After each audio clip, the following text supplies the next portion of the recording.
Welcome everyone to the Talk Tactically to Me United podcast. My name is Andy, and on the flip side of the screen is Ali. Finally, Manchester United did not ruin our weekend. That's a hard thing to say, but our weekend is not ruined. The memes can continue of us, enjoying our weekend in our lives. Our mental health is safe for one weekend for match day 5. So today we'll break down Manchester United's tactics in their 2-1 win over Chelsea, breaking down the two goals. Essentially United had a 3-1-6 against Chelsea's 10 men, and then we went to a 5-3-1 when it was 10v10. If you're new to the channel and like our content, smash a like on the video, comment below, and don't forget to hit the subscribe button. How are you doing, Ali, on this Monday after the win against the boys in blue from London? Yeah, no, I'm good, man. I'm good. Like, obviously, it was a nice Saturday because, it's like afternoon time when we watch it here in the States. But it's just, I felt like the result was the most important thing. I mean, obviously, we're gonna break it down and, look at different aspects. But I think if you take the game for what it is, we're not learning a lot from the game. Um, it's always difficult when there's, a red card and there's 11 versus 10. That's never an easy thing. It's easier. So I think, Ruben's system last season in the Europa League played better because the players had more time on the ball.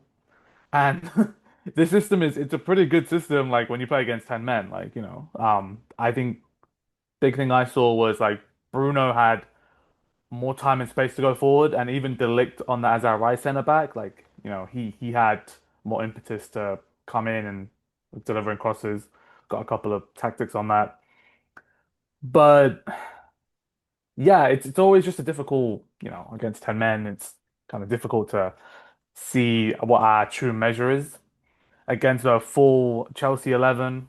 Battling it out like who is it? But keepers can't be doing that to, um, our African kings, they can't be doing that. They're gonna get red cards. Um, the other thing I wanted to touch on was we had a free week. Yeah, Chelsea played in Munich. They lost.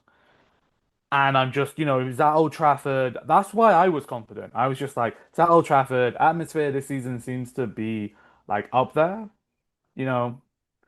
And right from the off, like we were at it, we were at the races, the intensity was there, we were playing with intentionality, and I think that's where, these like 3 weeks for us, like we really need to make them count, especially if that other team is in Europe, and nearly half the other teams are in Europe, when we're going up against them. But having said all that, like we did score, our two goals against 10 men. Okay. We have to score them, Again, that's why I'm just saying like we need to take it with a pinch of salt. The result was the most important thing. That's that's what I took from the game. How about you? No, I totally agree. I think a lot of the game just reflected of what we've been talking about for the past couple of weeks now since we started the podcast actually, in terms of, one game a week you get to prepare for these matches, right? So you have fresh, you come out for your ideas and can execute. We talk about the stats with regards to intense, like, sorry, let me take that back, but like with Ruben had mentioned about we need intensity, mentality, physicality. I felt like we saw that against Chelsea, and especially in the first half, because we were going after the balls, we were winning the aerial duels. They were hustling back, especially in the second half. They were hustling back to get chase down the balls to block it. Like Mizrahi made a run on, I think it was George, and he stopped a ball from there coming back. And then when we had Cunha and Mount came back on, they've been injured, but those are our pressing kings, especially Mount. They came in and offer stability to the team, I believe. and it's good to have them back. But yeah, like you mentioned in terms of, Delit, taking that wide center back role. We saw it in preseason Euro sitting in that and going in and attacking at the top of the box, doing crosses or doing passes into the box where somebody should be biting. Delit did it. He was unsuccessful because nobody came out of the box and bit. But that's the type of play I want to see. You know, we talked about the long ball FC, Pioneer kicking the ball down to Sesko. We said that, Sesko does have a head on it, but sometimes it's not clean. He's not linking up. But then look, he got one ball in, linked it up to Mbeumo, and that's what caused the red card on Sanchez. So I feel like we've seen a lot of things for the past couple of weeks that's not working out, and we see it in this game. And yes, some of it's with 10 men, some of it's not. But to be honest with you, last year or even in under Ten Hag, this is a game we probably would tie. Maybe even we probably would have broken the record of like being that might have been a game where we might break the record of like losing when we're up at halftime Oh, and then lose a game because of the mentality of the team, because of like how fragile they are and in those situations. So I thought that, we texted during the game and we're like, this is even before Casemiro, like, we needed this type of game where we can just like, execute our tactics and like the um pretty much like practice like training week of like we're off on the ball, we got 10 men, we could just pass, do what we got to do and try to score more goals out of it. I was hoping up to the red card we would put two or three more goals up on the scoreboard to pad our goal differential, but that didn't happen. Casemiro made the stupid foul. But like I said, I feel like this was a game we needed because it showed us adversity. This team can handle it. And like you said, we needed a result. We have the results. That's why my expectation is get the results now until we pass the November international break when we're playing every week without no more international. And then when you have some of those December midweek fixtures, you're playing every 2, 3 days, 3 games in 8 days, whatever it may be, especially during the festive period, then we will find a rhythm. So it's just survival mode until then, but you want to see your tactics, the system building upon it. So, yeah, I agree. so with that being said, as Ali is bringing up the tactical board in terms of what we're going to show in terms of the goals, some of the defensive shapes was, you know, like I said, I think it was a good, clean game with regards to like our halal ball is cooking. The halal ball was definitely into effect. Um, and then I also think one more point with it is that we still need to be clinical. There was plenty of spots in the game where we've either made the wrong pass for sentimental reasons. For example, Bruno's pass to Sesko because he Oh, wants Sesko to score the goal when Ahmad is clearly on point and can probably shoot it in. And then also Ahmad's not Ahmad in like the first minute. He could have easily slotted a ball to Sesko as well in the box, but decides to go cross it onto the back post to um, Bueno, and they missed it. So it's like things like that we still need to clean up. But like we said, result is a result. 3 points is 3 points. We relegation Man United have the same amount of points as Pep's Man City, and only 3 points behind title contenders Arsenal. So let's be real of where we are in the standings. And I saw Opta posted up and I'll show this later. Opta has like the schedule. We had the hardest first 5 games in all the Premier League, and we came out with 7 out of 15. yeah, Take it with a grain of salt. we still lost to those two teams. Yeah. One should have been a tie. Let's be Well, real. no, it's It should have been a win. shoulda, coulda, woulda, man. Like it's about, like you said, it's about results, right? Um, and that's why, Today, I do apologize if I'm a bit cynical. Take it with a grain of salt because for me, like when you're playing against, 10 men, it's a prettier picture. And even when it was 10 versus a 10, the 10 versus 10, like wasn't the prettiest of games.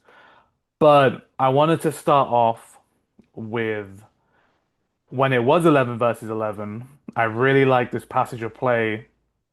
So we're building from the back. Got Delict on the ball, and he plays this great pass all the way into Ahmad. And then Ahmad does this great layoff into Bruno. We progress up the pitch, and of course Bruno's hitting that into Dorgu. And at this point, Dorgu is now like Ahmad's in close proximity to him, and Dorgu hits this cross right across goal, and Bumo is the one that heads it down, right? So that progression from where this was the last slide, from where Mbumo was, Sesko was, that to here, you got two of them in the box. Great to see. Then in the next clip, this was the extension of that play. So Mbumo, he's hit, headed at the goal towards Sanchez, and then he comes and collects the ball, you know, recycles it to Mazraoui. Mazraoui hits a ball into the box. Chalobah clears it, and then Delict first time. Look how high up he is. First time delivers that into Dorgu, and then Reece James comes in with a great challenge, and Dorgu's like bearing down on goal, and Reece James comes in with a great challenge. But just look at the progression. This is where we were at the initial start of play, when Delict is progressing this ball through the middle of the pitch. Normally we're seeing, these passes down to Cass, to Maz, and Bumo, and then, you normally see this run here. This time it was through the center of the pitch, and that's like, somewhat risky, but Delict has that ability to hit those passes, anywhere. And especially in this game, I thought his, the accuracy probably wasn't there, but like the intention was there. So we were starting from this position, then we ended up with four players in the box, which is, great to see. I think that's what, we're seeing a lot more of is wing backs getting in the box, and then you have, ample, amount of cover. So that was within the, like 3 minutes. This was like, or 2 minutes. This was before, Sanchez did his did his dirty. And this is what I took from the penalty incident. So, we're playing out the back. It's headed to Bayinde. You see João Pedro's, blocking him. Estavio's on Delict. Palmer's on Cass. Can't go across because obviously the way João Pedro is, you know, uh, like his body is, you can't hit that back to Maguire. So, he opts to go long. Opts to go long. And Sesko flicks this on. And how great is it to have a striker that can flick on and does have a physical presence? It's great, right? I don't see Hoyland really doing that. So, and that's not a dig at, a dig at Hoyland. Like that's not his game. Hoyland, like he wants to, pin the striker down, and Sesko, he's not even like I don't even think he always wants to be playing in the air, but like it's great to have, an aerial presence, especially when you want to both have the ability to play out the back and to play, you know, long balls. So Sesko flicks this, and Bumo's been our best player this season, man. Like, but he's been great. He is firstly he's gambling on Sesko winning that flick on, right? He sees the space, and he's with Caicedo, right? That's no, you know, you know, meaty player. Like, that's a good player right there. And obviously, as he's coming in, he makes a touch, and Sanchez just, takes him out. And, we get the red card, but like the intention was there. And Bumo running in behind, long ball in. It's really great to see different variations in our play because Chelsea, they were in a good position here. So that's what I really liked about the red card incident. So the next clip I have is when we actually score the goal, right? And it's coming from a Chelsea throw-in. So, Reece lays it off to Enzo. Ball comes back, and then Chelsea at this point, they're trying to play out, and then we're in a great position, and again, we're a man up, right?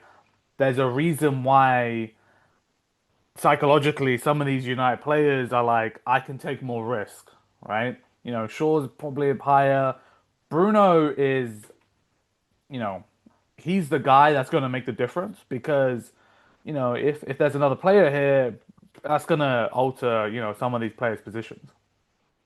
So the goal comes about James, Enzo, back to James, and Caicedo.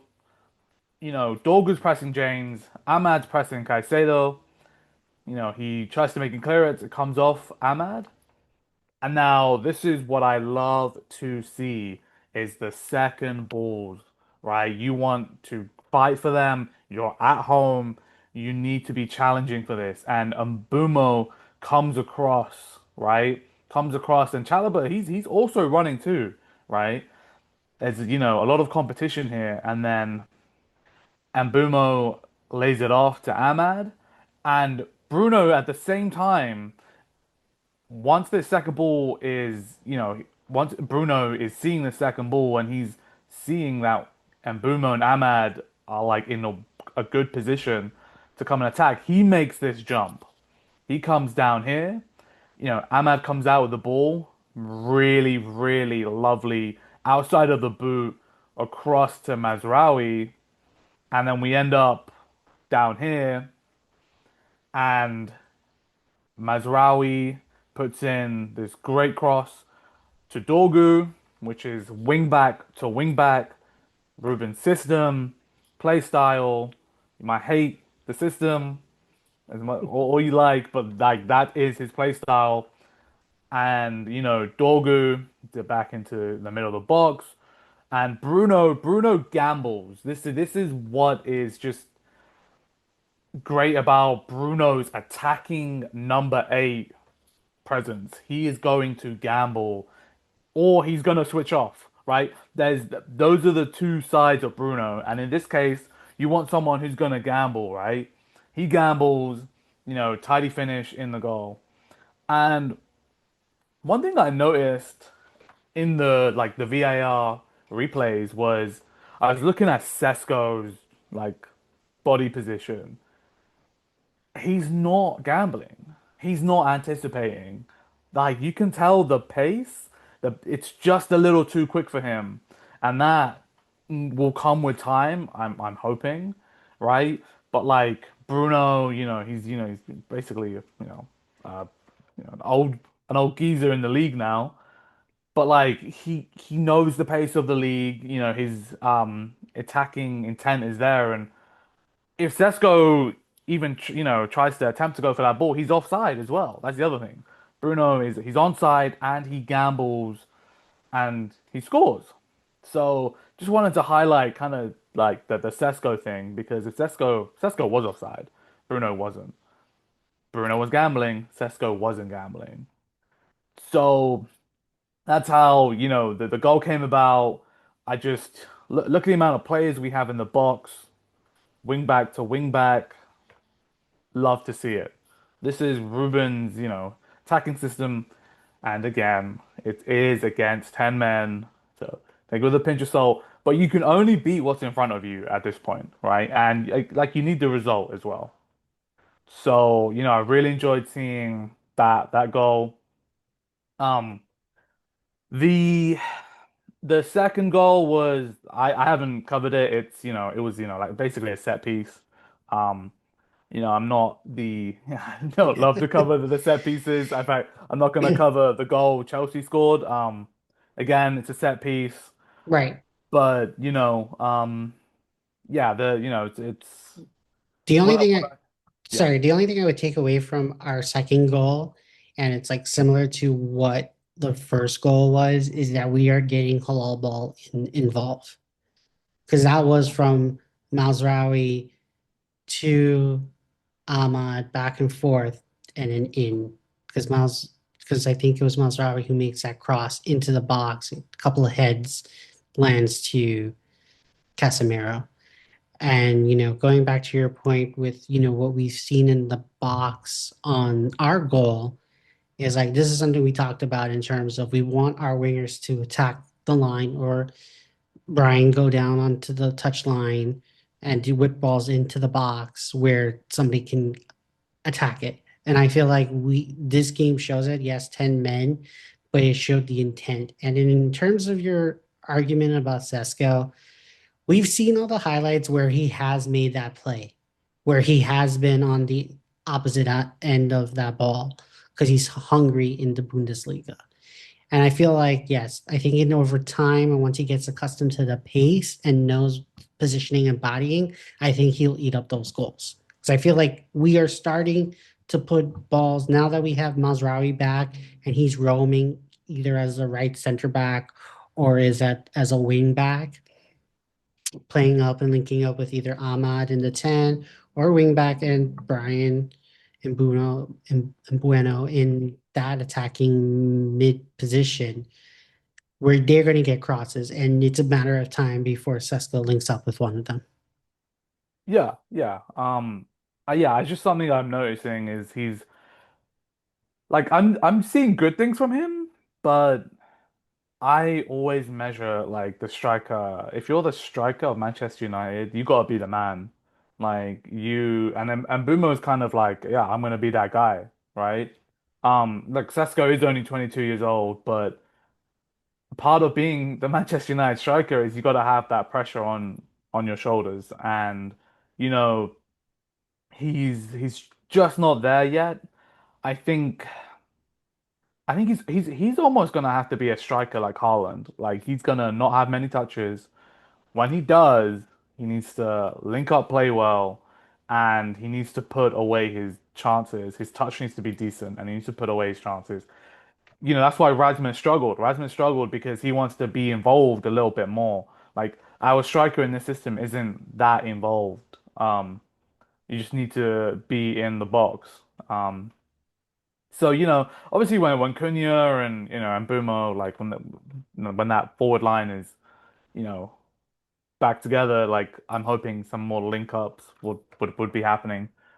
The other thing I just wanted to talk about with that first goal, it is a great demonstration of overloading one area of the pitch and then switching to the other area, which is causing the defense to shift and alter the angles and then crossing it back in, and it just causes chaos, right, in the box. And Chelsea have got plenty of guys back there, so it's just a great way, of overloading one side of the pitch and then making sure that, that switch and the timing and then the delivery is in there too.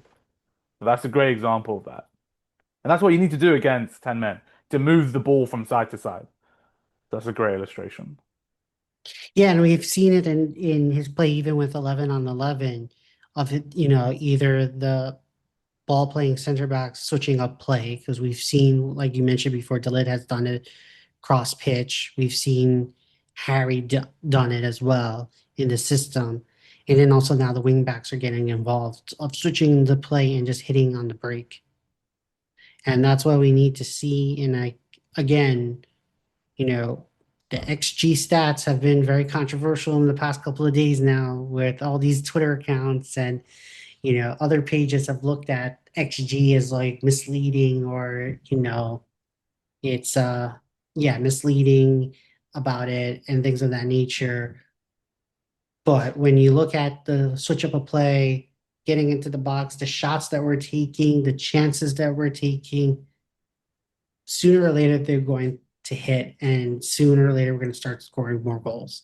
I don't have a doubt about that, especially now, especially when we have a new line, new three attacking players. Cunha was hurt, missed, these one game, and then now came back for Chelsea as a sub. Mount out for the same amount of time. It's going to take time. It's going to happen.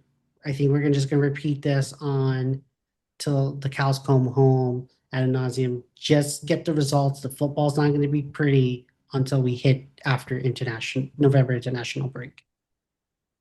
Yeah. The other thing I noticed was when Dorgu was taking a throw in, like Cass, Delict, and Maguire were coming into the box. And I was like, oh, okay.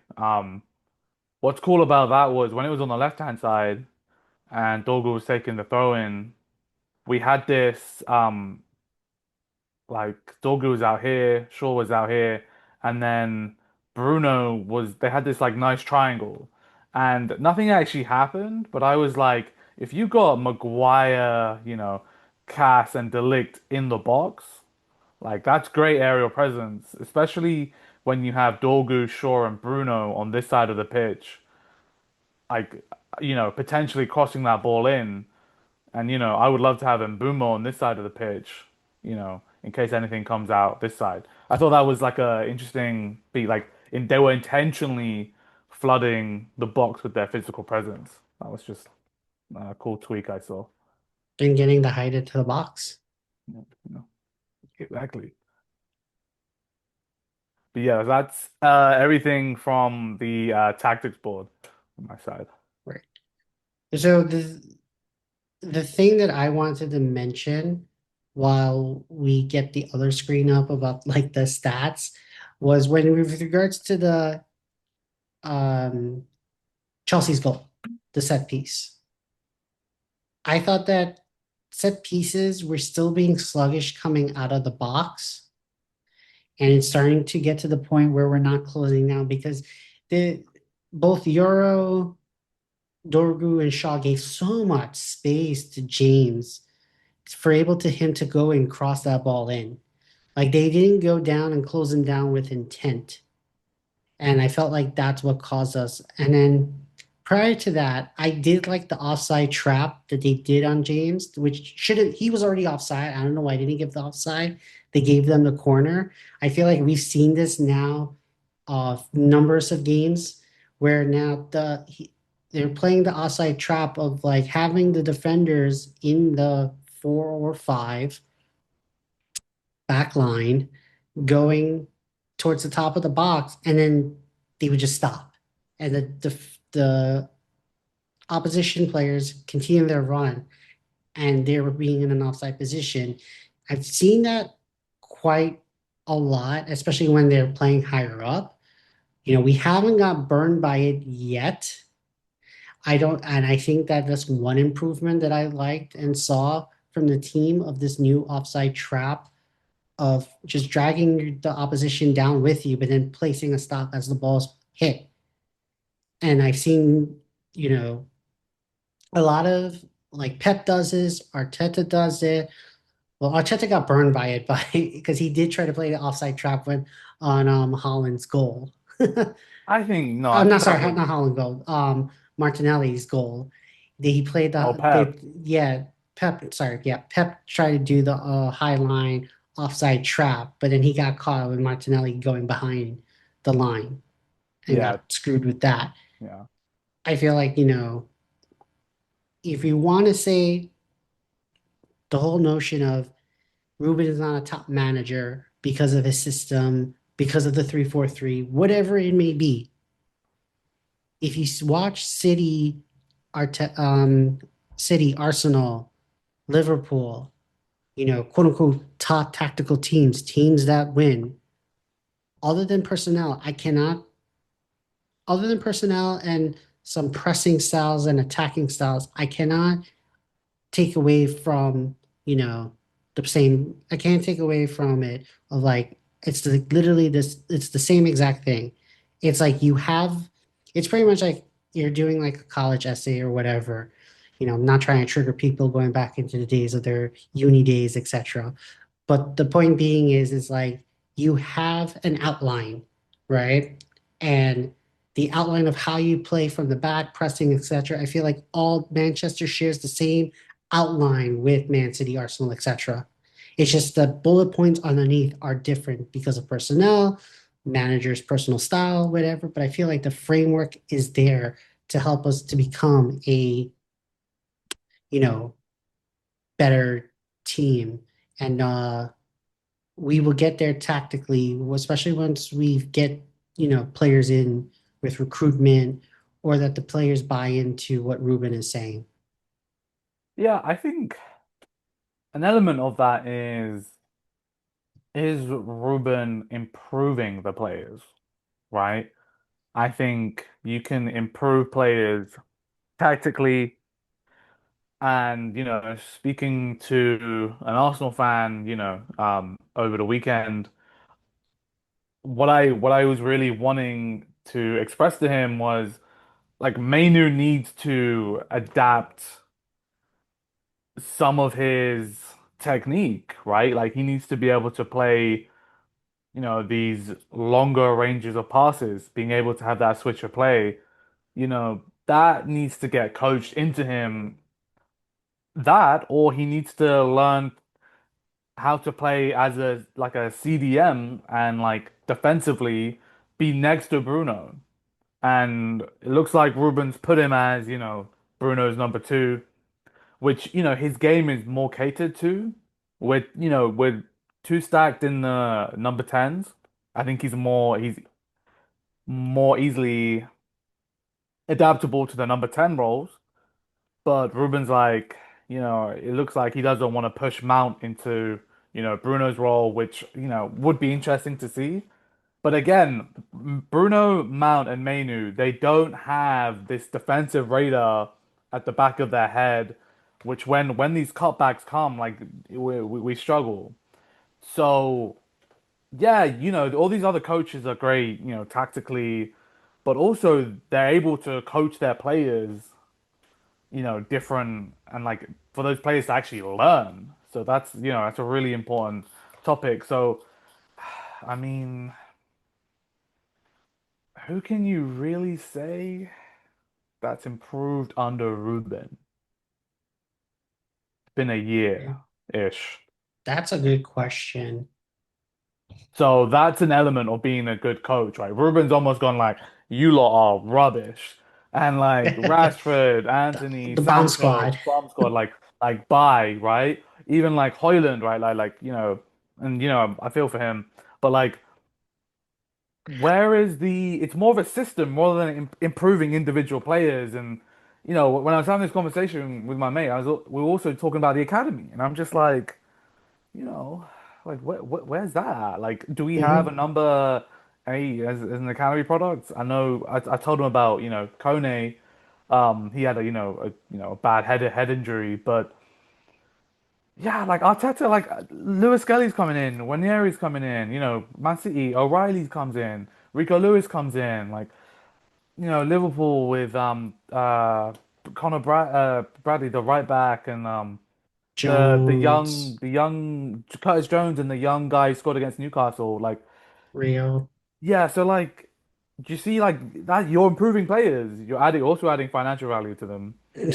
But probably Right. another topic. But like, I think that's also an element of being a good tactical coach, teaching players tactically and improving them. So just to answer your question, I think who has improved the most under Ruben has to be Harry. Right. It But has like, to be Harry. yeah, we don't need that. We don't need that, We especially in don't need he, that. because I feel like I That's was more of a gonna, system thing. That's a system. That's not, yeah, he hasn't changed anything about Harry Maguire. right. So he hasn't improved. So think of somebody else like I feel like it is a system because I was gonna say like I feel like Ahmad has improved positionally, defensively, etc., but he's not scoring like more goals out of it, you know? You know what? I would say Ahmad is probably the guy that's improved the most under Ruben.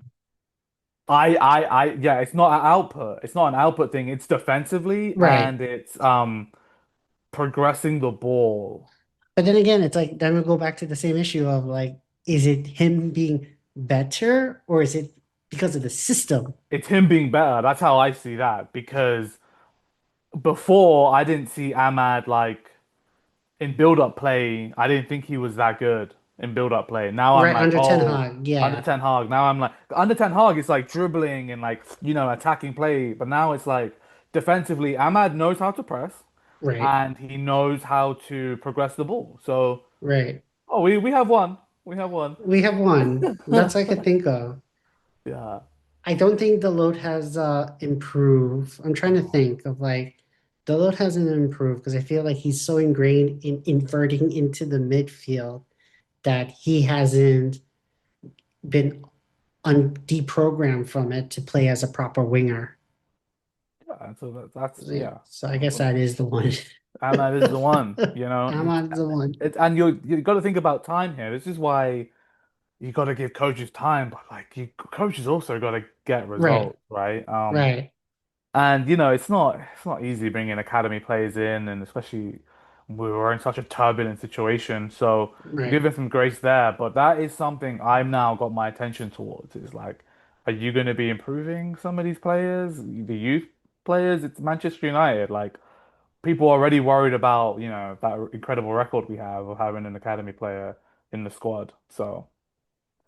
So basically here we wanted to go over like the Opta analytical data because it helps tie in what Ali has shown us with regards to the tactical play. As I mentioned at the top of the intro, this actually came out today of like top first 5 games, the difficulty of the fixtures. Manchester United has the worst start of the season against in terms of opponents. And out of that, out of 15 points, we have 7. You know, teams that are supposed to be better than us, they don't have 7. Teams that are supposed to be title contenders have 7. So, in the grain of salt, let's just take it is for what it is. Of that, we had a rough start, and I'm going to be honest with you. I know you may disagree with me, Ali, but I think that we should either be uh we should be 3 points better. We should be in second place. I feel like we should have won against Fulham and we should at least drawn against Arsenal. So Yeah, that's I my hot don't, yeah. take. That's my hot Yeah. take. But But we we are here. We are here where we are. we yeah, we also scored a very late goal against Burnley. I know we played well. And there was a man sent off against Chelsea. So it evens out. Like we Okay, are it where we evens are, out. It but evens yeah, out. yeah. We're seventh out of 15th. Relegation. Man United, title contenders. Man City 7. So here I wanted to show with regards to the passing map of the game against Chelsea. And it's something we touched upon it in terms of, and this is what I've been advocating for, the team should be doing going forward if we had a proper CDM. Somebody who has more legs than Casemiro, who's a little bit more better than Ugarte with progression, etc. Because we know he has limitations. He had a nice game against Chelsea. I think that when he came on in the second half, I thought he didn't have a horrible game. I didn't think he had a great game. I think he just came in, did his job, right? But this is what I want to see going forward in terms of you have your 3 center backs as the 3. You have your 1 center defensive midfielder parked in the middle, stringing play, conducting play, going forward. And then you have your 4, 5 attacking players, and then you're 1, or this would be like under Ten Hag, the 3-1-6 in attacking position, where you have your 1 center defense midfielder, and then you have your wingers, or here, yeah, your wingers, your two tens, your attack in your, attacking strikers, etc. So I thought that this showed that we can play it, and with a 10 men, it allowed Bruno to go forward. And that's a great thing because we talked about this before with getting um getting Bruno into the box. Okay. Here is his touch map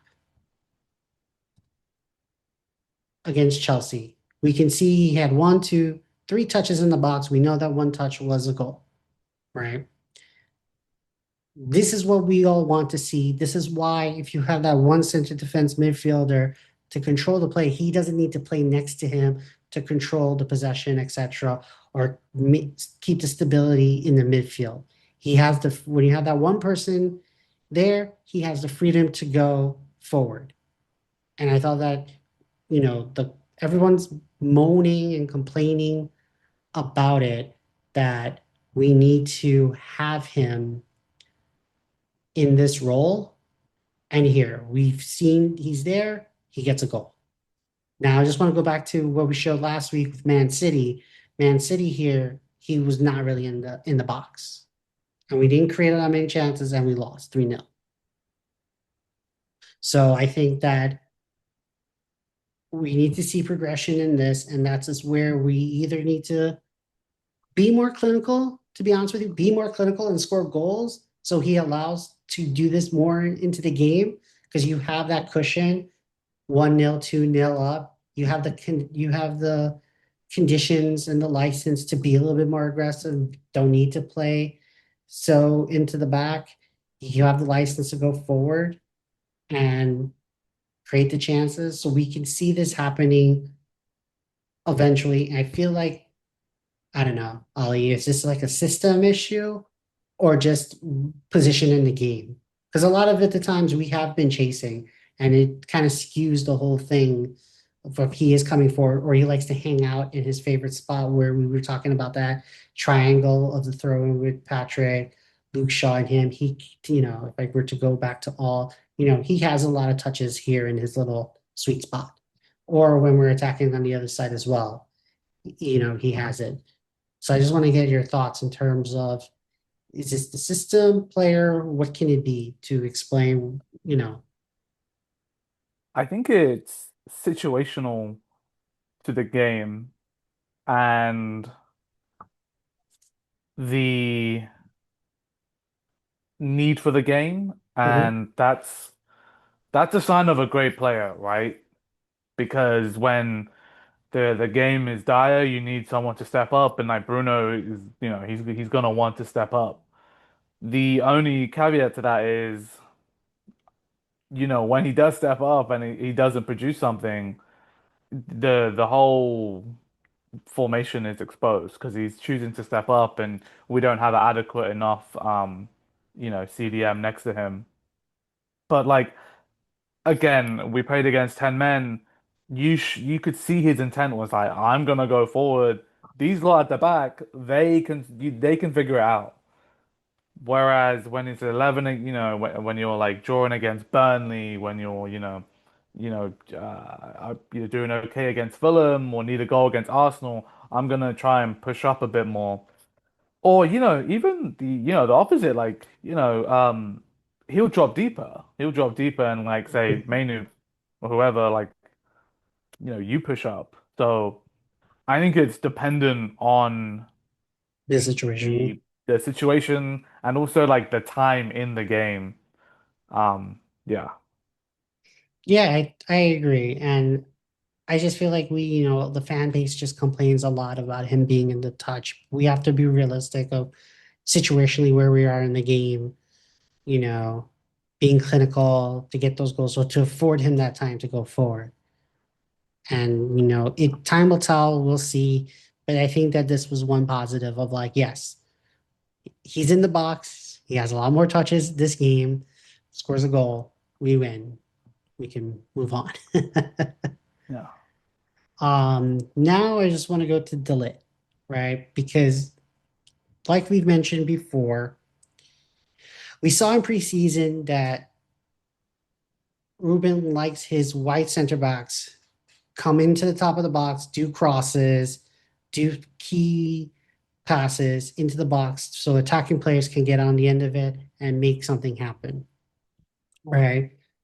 Euro can do it. We saw Euro do it in preseason. He hasn't really done it this season. I don't know for what reason. He had some flashes in the first couple of games, but he hasn't really done it there. And I don't know why he got dropped this time around, for Harry Maguire. I do not know what that was about, if it's injury or, you know, Ruben's already turning on some Ineos signings. No, Um, I think it was to do with physical presence. Um, I think, Chelsea do their centre backs, that they're physically, you know, very attacking. mhm. And I think Euro isn't I love Euro. I don't think he's the best commanding centre back when it comes to set pieces. That's true. Um, because he's the reason why they conceded. That was his guy, right? Right, that was his guy, And it was yes. the centre back, right? So Harry Maguire, like he's a rock back there in set pieces. He always gets his head to it. Delict again, great. Right. Sure you need because he's the left footer for some reason. Oof. Like Shaw's not good. Shaw's not good at set pieces. Shaw gets exposed to all these different things. But for Right, some reason, Ruben wants to play him. So I talk a lot about Shaw. But Euro, he's also very young, so like he isn't that commanding centre back just yet. But he's one of the best last ditch tackle defenders, one right. of the best one-on-one defenders. Not one of the best, but he's Yeah, very he's good at getting it. there. Yeah. Yeah. So I Better think quality than we've had in the past couple of years. Like Lindelof was not doing that. no, different profile. Eric Bay would do it, but then he would get hurt. Or I was like gonna he'll say if you're gonna compare Lenny Yoro to something to just a previous United player, like Eric Bailly is probably the best, right. but Yoro's build-up play is better than Better. Bailly. Yes. So I totally yeah, agree. it was a curious one.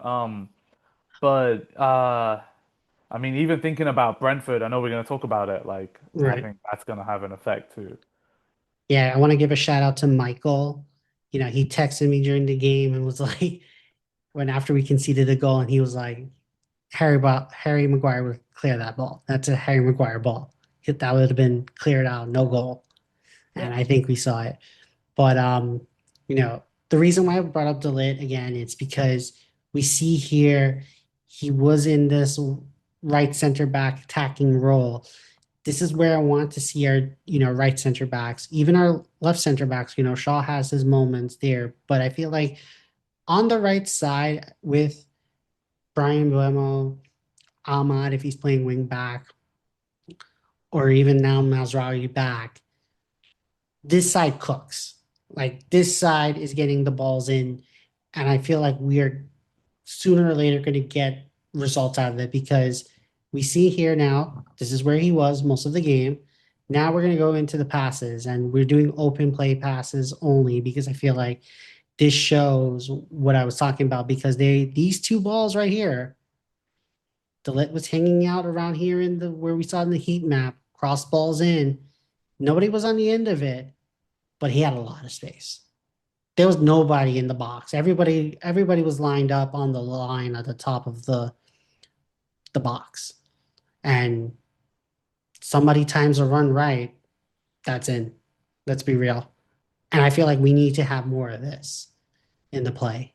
And we need to start exposing it and telling our runners, tell Sesko, the two number 10s. I think, in this situation, Buemo's hanging on the line here between the box and the end line and the touch on the sideline.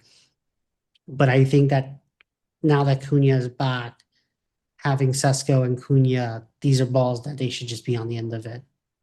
And I feel Yeah. like we need to start just doing this more. Yeah, it definitely adds a different dimension to your play. And you know what? You kind of answered it yourself, right? Like Delict's quality in possession and his delivery, and really, really noticed it this game. He's got great delivery. I think so he has that over Euro. So there's, I think Euro is more of a driver. He can Right. drive with the ball. And then he can kind of, you know, shift a pass and open some angles up, whereas Delix can really deliver a ball. And you saw that. You saw him at that Ajax, Juve, Bayern, wherever he's been, he's got great passing ability. There was this one clip where he hit a ball in with his left foot, like just swiveled and hit it with his left foot in this game. That's when I was just on notice. I was like, whoa, And by the way, when your baller. tactical board here, this is the pass you were talking about. He was sitting right here. Oh, to Boom. Ahmad. To Yeah, yeah. yeah, So he can do it. He's like your true typical ball playing defender. yeah. And whatever, I feel like he got bad advice going to Juventus and Bayern. I know that he's part of the super agent of Holland and stuff, Rayola. So, I feel I like don't that's think so. I feel like that's all because he always got Where murdered. would he gone? I think he should have come to United after. Well, no, because United didn't like him because they thought he was too overweight, and when they scouted him, they were like, "Is he going to be able to sustain the correct body weight for a centre back?" So it was more us than him. But I think that move to Juve was okay. Um, and then because To you move know to he Bayern. he won a trophy there, then went to Bayern, and Bayern just had a load of centre backs at that time, and he was down the pecking order, and he's someone that has to play week in week out, Right. and he's had a few injuries, but we got him on a great deal, him and Maz, like Yeah.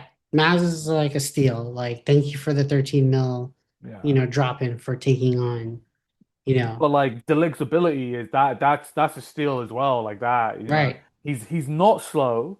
He's, great in the air, and he can play out the back, and he could play in a two, and he could play in a three. I think he's better in a three now. Right. I think Um, so too. And then, yeah, that's why last week and a couple of goals, previously, it's always been drag the lid out of the play yeah, and attack Shaw. Like, yeah, that's how you're going to score goals. And, um, but no, that being, yeah, he's the rock. This is a good addition. Hopefully, he stays healthy because I think he does provide stability in the defense and provides, you know, the attacking presence of what we want to play out of the back and to progress the ball. And then the last two things I wanted to show was with regards to now we have our boys back, the pressing monsters. Here's just the heat map of the cameo appearance for Mason Mount. I just wanted to show here in terms of like his one touches, these are heavier, but it just shows like, the touches here in this side of the box, when Chelsea's attacking, he's causing the turnovers, he's getting the balls, and then you can see where he's pressing at high when Chelsea was trying to progress the ball. Because I felt like with when we were in the 5-3-1 defending for most of the second half, I felt like we looked more dangerous than Chelsea, 10 versus 10. I felt like that we yeah. allowed Chelsea to play, but then they didn't have good quality because Enzo subbed all of them off. So it's like Oh the yeah, second or third string of their 30-man squad, that they have, like the quality dropped off. yeah, But I feel that they weren't threatening. And then when we were able to counter and try to, waste time or get the ball in, I felt like we were attacking more, that we looked dangerous. yeah. I don't think we look dangerous. And if you're saying that, this is like Chelsea's third string, like that's, we lost that second half, like it was 1-0, right? Right. But like, yeah, I still felt like we should have been better. It's literally every single player knows on that pitch for Man United. It's about the result. Right, I think they were playing it safe. And the only threat, it was so obvious from Chelsea, was Reece James. He was right, the only threat, and he was out by the 90th minute. Like he or what like his calf had gone. They mentioned it in commentary. Like, he's just coming back. But his delivery alone was the only threat. right. And Bandier made that one save, coming Right. down for the cross, and then it just got bounced out. But again, that's like when we talk about the fragility of these players, like that would have been a goal last year, you know, down on the box, A going lot with of things would have been a goal last year, man. ah, that's true. That was a bad year. But that being said, it's just that we needed adversity 10 versus 10, and we held up and we got 3 points. I think that's what matters the most here. Absolutely. Yeah. And, players are coming back. Like I said, that's why I wanted to show with Mount. And now I'm just going to show here quickly with Cunha as well. You know, he's like all over the place, but that's what you need from your tens. And if the system is just to be successful, you need to have your tens press and progress and carry the ball. And you can see that here of like him just being all over the place, but it's basically in the defensive point of getting the ball out, tackling and getting it out. And to that point, now that he's back, I think he may start this coming week against Brentford. We'll get to that later, or sorry, in our next video with regards to the looking into the preview against Brentford. But it's good to have these two players back because now it can provide stability in the midfield, in the tens, to what Ruben wants to do. And then finally, with regards to the stats, Ruben has, like we mentioned at the start, Ruben's talking about the mentality of the team, talking about, you know, being aggressive, doing everything the right way, working hard on the second balls. We've seen it in the play against the game. It was like, you and I were joking on over text, like it's like Sunday League. That pitch was water drained, you know, mud everywhere, waterlogged. It's like that's Sunday League type of stuff. But I felt like the players still dug in, grinded out, and you can see it here in the defense. That's why I brought it up in terms of like, look at the tackles, you know, interceptions, recoveries, attacking third recoveries, recovery in the attacking half. Like these are good stats to show that, you know, before this wasn't a thing with United. They were not fighting off the ball, they were not going back, tracking back, pressing, etc. This is showing that they're doing it, they're following it. We saw it in preseason. It has been disjointed. I'm not gonna lie, it's not been the cleanest for what we've seen in preseason, where it's like a constant commitment to the press, constant stuff. Like I feel like they backed off in certain parts of the game, but at least the stats just show that it is working what we've seen. Ruben talks about it. He's working on the players with it. And that once we get in after the international break in November, I feel like we're going to see the string of results. Because actually, I took a look at the schedule.